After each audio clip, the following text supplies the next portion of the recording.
The Maasai are Nilotic people indigenous to the African Great Lakes region, with roots that can be traced back to South Sudan.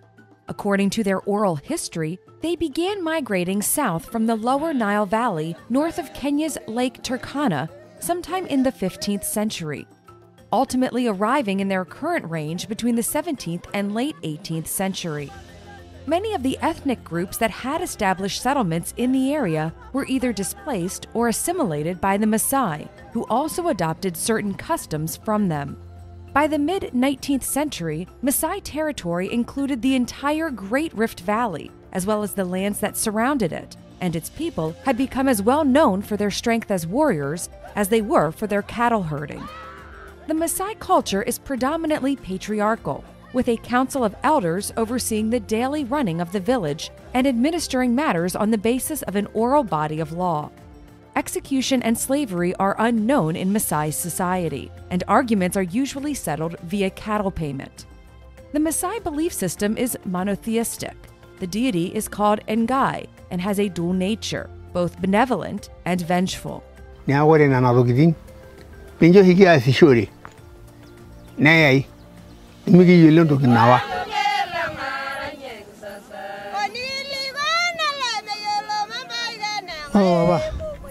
The most important figure in the Maasai religion is the Liban, a kind of priest and shaman, whose role traditionally includes healing, divination, and prophecy.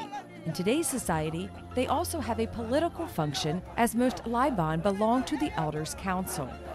Maasai villages are usually polygamous. When a woman marries, she doesn't just marry her husband, but his entire age group as well. Traditionally, a man was expected to give up his bed to a visiting male guest. Despite being forbidden by Kenyan and Tanzanian legislation, female genital circumcision has long been widespread in the Maasai culture. But thanks to activist campaigning, this practice is now decreasing, substituted by a symbolic cutting with songs and dances rather than blades. Maasai beadwork is famous for its intricacy, and it is through beadwork that Maasai women express their position in the society.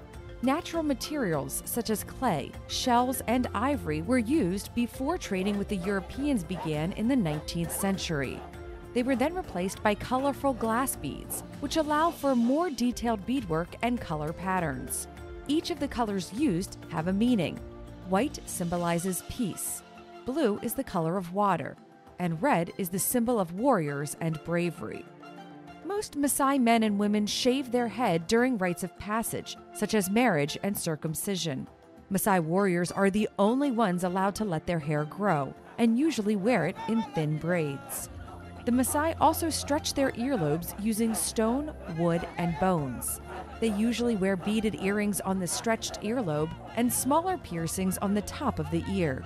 Traditionally, both men and women stretched their earlobes because long, stretched lobes were seen as a symbol of wisdom and respect. But now, this custom is disappearing, especially among young men.